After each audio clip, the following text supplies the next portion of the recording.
और फिर एक और जगह पे आप सल्लल्लाहु अलैहि वसल्लम ने फरमाया कि जब सूर फूंका जाएगा तो क्या होगा, लोगों की कैफियत कैसे होगी।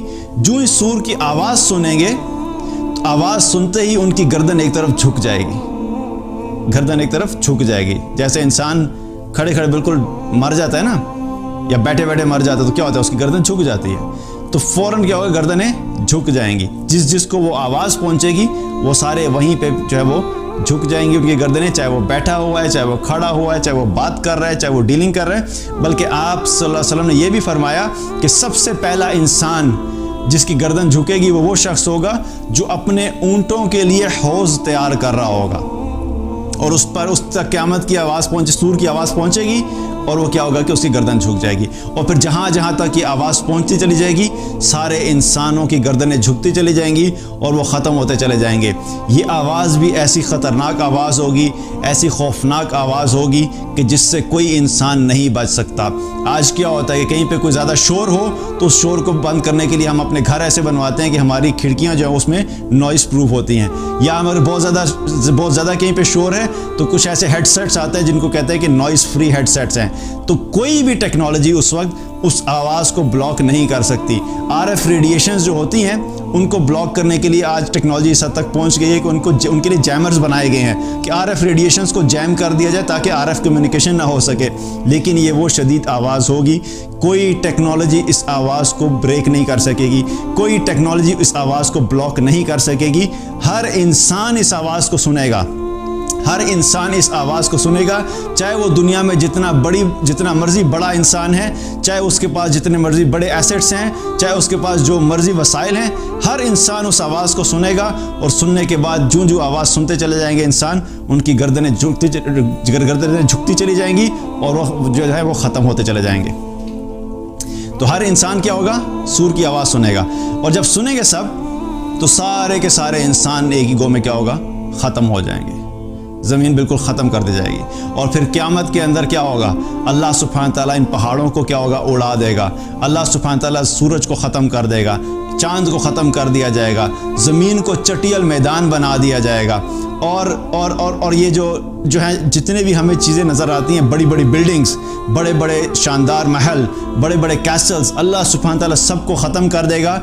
और ये सारे जब ख़त्म हो जाएंगे तो पूरी ज़मीन के ऊपर क्या होगा, बिल्कुल खामोशी हो जाएगी। कोई एक परिंदा भी नहीं होगा, किसी एक परिंदे की छोटी सी आवाज़ नहीं होगी, किसी एक कीड़े की भी आवाज़ नहीं होगी, बिल्कुल पिन ड्रॉप साइलेंस हो जाएगा। ये पहला सूर है, सूर फूंका जाएगा। और फिर क्या होगा कि फिर जब सारे ख़त्म हो जाएंगे उसके बाद अल्लाह ताला दोबारा सूर फूंकेगा।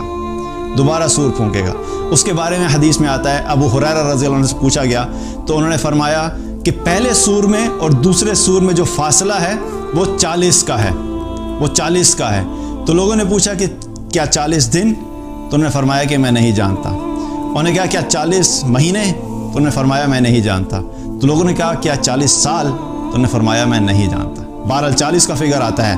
अब अल्लाह बेहतर जानता है वो 40 दिन होंगे, 40 महीने होंगे या 40 साल होंगे। बहरहाल दूसरा सूर फूंका जाएगा।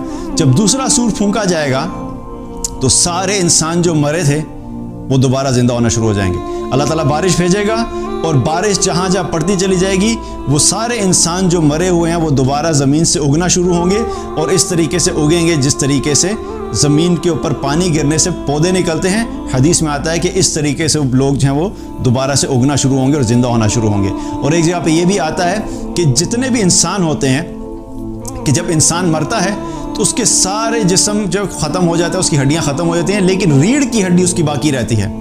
जो उसकी रीढ़ की हड्डी होती है वो बाकी रहती है। तो उस रीढ़ की हड्डी से अल्लाह सुब्हान ताला दोबारा इन सब इंसानों को दोबारा ज़िंदा करेगा। अब वो क्या हुआ, जब दूसरा सूर फूंका गया लोग दोबारा से ज़िंदा होंगे, और क्या होगा कि वो ज़िंदा होने के बाद मैदान महशर की तरफ चलना शुरू कर देंगे। अब मैदान महशर की तरफ सफ़र जारी हो गया। ये वो चीज़ है कि पहली चीज़ सूर का फूंकना, उसके बारे में हमने क्या करना है कि इस दुआ को याद रखना जो मैंने बात की, ये पहली चीज़ है, ताकि अल्लाह ताला की रहमत से उम्मीद है कि अल्लाह ताला हमें उस वक्त की क्या जो हौलनाकी है और उस वहशत है उससे बचा ले। अब दूसरी प्रिपरेशन क्या है, जो हम डिस्कशन है इस टॉपिक की, क्या है कि हमने प्रिपेयर करना है।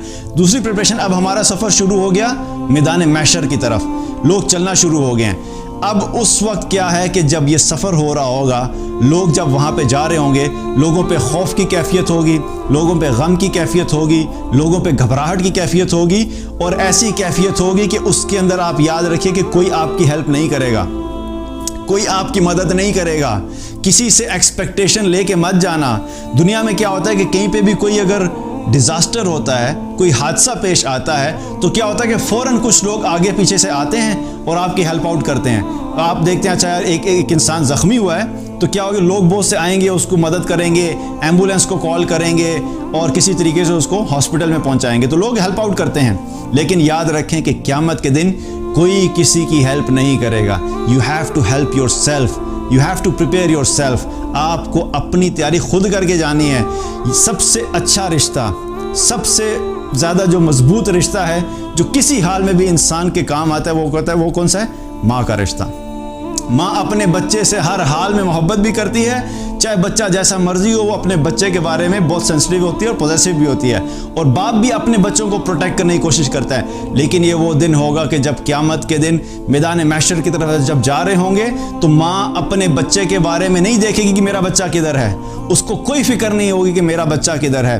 बच्चों को ये फिक्र नहीं होगी कि मेरे वालिदैन किधर हैं। दुनिया में तो बच्चे क्या करते हैं कि अपने वालिदैन के बारे में भी एहतियात करते हैं, उनकी प्रोटेक्शन करते हैं। जब वो बूढ़े हो जाते हैं, बुजुर्ग हो जाते हैं, तो बच्चे क्या करते हैं, किसी भी तरीके से कोशिश करते हैं कि उनकी हर ज़रूरत का ख्याल रखा जाए। लेकिन ये वो दिन होगा कि जिस दिन ना माँ को अपने बच्चे की फ़िक्र होगी, ना बाप को अपने बच्चे की फ़िक्र होगी, ना बच्चों को अपने माँ बाप की फ़िक्र होगी, ना ही दोस्त को दोस्त की फ़िक्र होगी। हर इंसान को सिर्फ़ और सिर्फ यही फ़िक्र होगी कि आज के दिन मैं बच जाऊँ, आज के दिन मैं बच जाऊँ। तो क्या करना है? कोई मदद नहीं करेगा, अपनी तैयारी खुद करके जानी है हमने। We have to prepare ourself. अब क्या है कि मैदान महशर में जाना शुरू हुए। मैदान महशर में पहुँचे। जब मैदान महशर में पहुँचेंगे तो क्या होगा कि अल्लाह सुब्हान ताला वहाँ पे अल्लाह ताला के फरिश्ते आना शुरू हो जाएंगे। वहाँ पे जन्नत को लाया जाएगा, वहाँ पे जहन्नुम को लाया जाएगा, जहन्नुम को घसीट के मैदान महशर में लाया जाएगा। सूरज जो है आज जो है वो हमसे 93 मिलियन माइल्स के फासले के ऊपर है, 9 करोड़ 30 लाख मील के फासले के ऊपर है। अल्लाह सुब्हान ताला क़यामत वाले दिन सूरज को 1 मील के फासले पे ले आएगा। अब 1 मील के फासले के ऊपर कौन बर्दाश्त कर सकता है? 93 मिलियन माइल्स के फासले के ऊपर जब टेम्परेचर 50 डिग्री सेंटीग्रेड को पहुंचता है तो दुनिया में लोग मरना शुरू हो जाते हैं। कितनी जगह पे केसेस आते हैं कि डिहाइड्रेशन की वजह से मर गए, हीट स्ट्रोक की वजह से मर गए। 93 मिलियन माइल्स पे है सूरज।